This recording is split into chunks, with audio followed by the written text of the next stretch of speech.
I think when I said I was stalking her, I put her picture on my home screen on my phone. So at one point she like looked at my phone and was like, is that me? And I was like, no.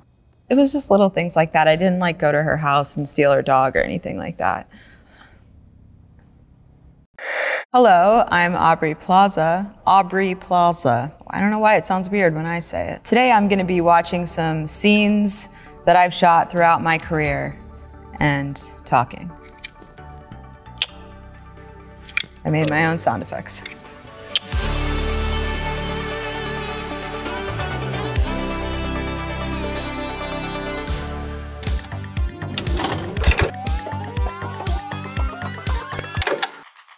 Tell me what Anne did wrong, please. I need to know. Nothing. It's none of my business. Oh my goodness. Parks and Rec. An actor called Chris Pratt. You might know him from Guardians of the Galaxy and the Jurassic Park franchise. And what did he just do? Sonic the Hedgehog? What kind of music is this? It's rock and roll, my friend. Kind that sticks in your brain. Loud, fast, smooth, handsome rock. That band is really blowing up right now. They're #1 on iTunes. Wow. It's really weird to watch myself. This was how many years ago? Oh my God, over 10 years ago.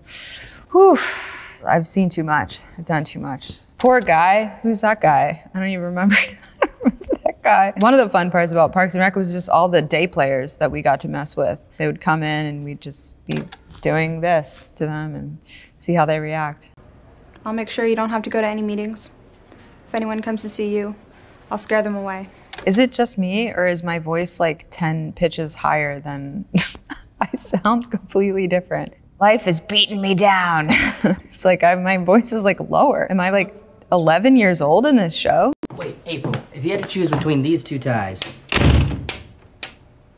You're hired.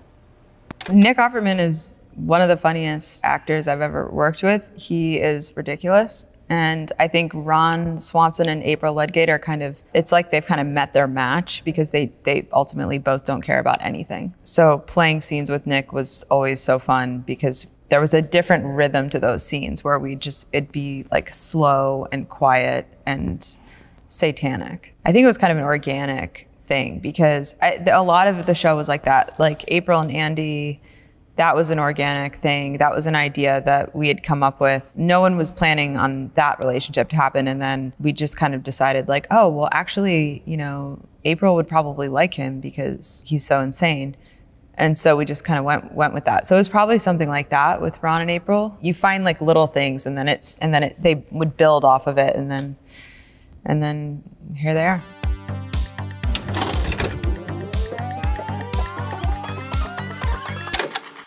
What was your guys' favorite? I think mine was the Eruzione. I just wanted to say, this is the first time that I'm watching this because I have not yet watched all of the episodes.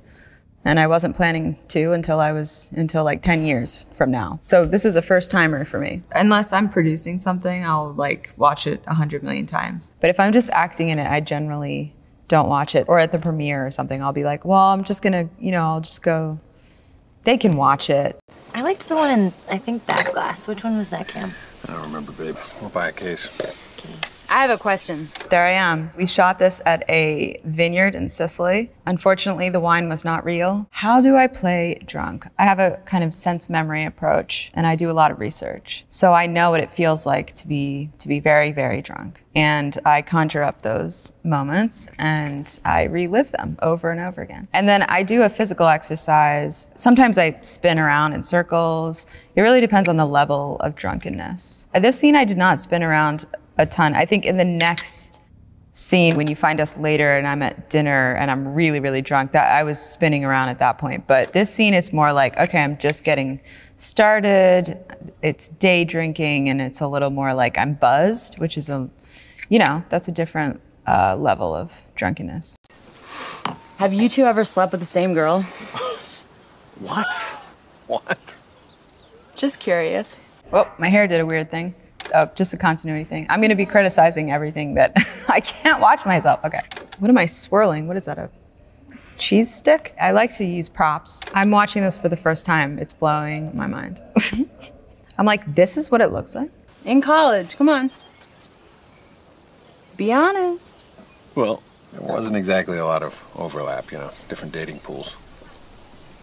Mike White and I knew each other before the show. We had been kind of working on something else that got kind of messed up by the pandemic. And so we had been wanting to work together for a while. And after the first season of White Lotus, he just decided to throw me in there. And yeah, he just called me up and told me he was writing a part for me. So it was very simple. It doesn't always happen like that. Really? You never invited a girl over to your dorm room, played Naked Twister.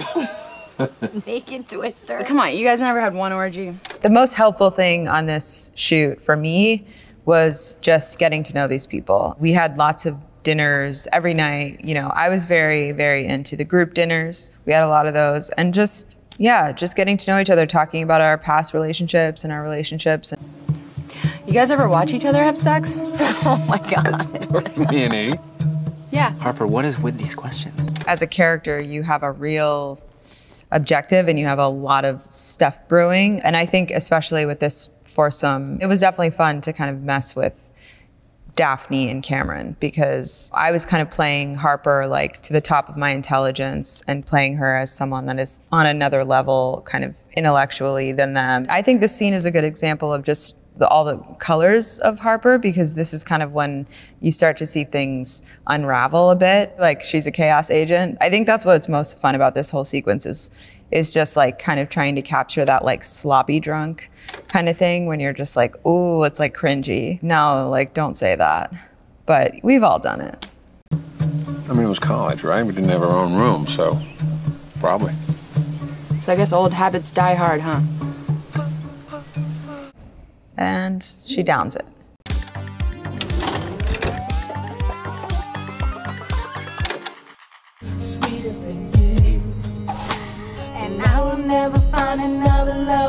The crazy eyes always get me in that shot when I'm just like singing. I mean, it's really just, wow. This is a great scene to pick because this is the first scene that Lizzie and I shot in the movie. So this is the first time that, you know, we were on camera together and that our characters were interacting. And it was a very, very good one because we instantly got to kind of laugh and start to figure out what was going on here.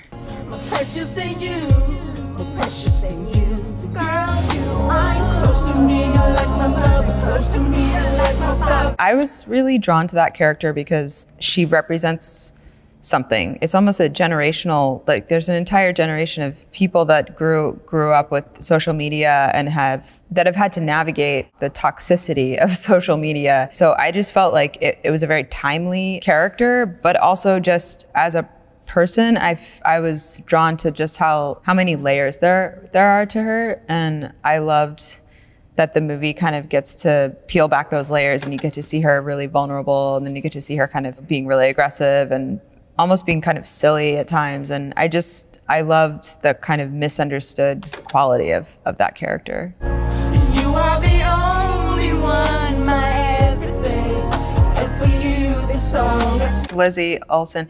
I mean, I just can't go on enough about her. Casting Elizabeth Olsen in this movie made the movie work, in my opinion, because there's just something so magnetic about her. That character of Taylor, it had to be someone that was obsession worthy, and I just think that Lizzie is that kind of person. She's like perfect. I think when I said I was stalking her, like I put her picture on my home screen on my phone. So at one point she like looked at my phone and was like, "Is that me?" And I was like, "No." It was just little things like that. I didn't like go to her house and steal her dog or anything like that. It was more just kind of little creepy things like, you know, taking pictures of her and staring at them for hours. Pray for someone like you, and I hope that you feel the same way too. This scene, I believe I think they call it poor man's process, where it's like you're in the car and they're kind of just shaking it. I'm pretty sure we were just like in it, and then I was like pretending to drive. And then maybe they were putting like headlights in the back or something. It's hard to say.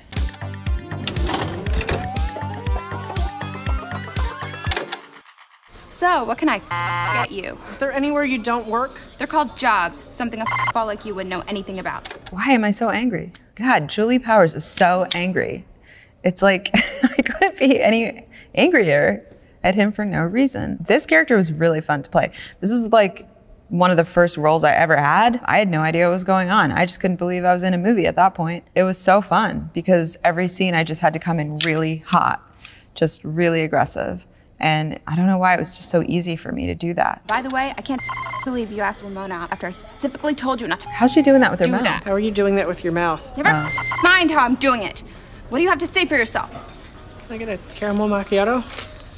You know what? Maybe it's high time you took a look in the mirror before you wreak havoc on another girl. The cast of this movie is incredible, and we were all young and we were just having fun. I think it felt like camp. I think I was spoiled early on to get to work on a movie like this with all those incredible people. I had no idea what was going to happen to all these people. I feel like I've had a lot of experiences like that in my life. Like even Parks and Rec is like that, where you look around at that cast and you're like, look at all the incredible things everyone's done. I mean, this cast was just, every single person has gone on to do amazing things. I think we all felt that like there was something special going on. We were experiencing something really rare and unique. I definitely think we all felt that.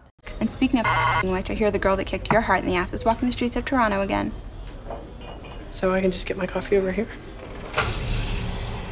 It was definitely weird to go in the booth and be Julie Powers again, but it also you just kind of fall back into it. It's like in there somewhere. She's in there somewhere. But it took me probably like a minute to kind of like recalibrate my energy, and then I was like, oh, there she is. It's like riding a bike, you know?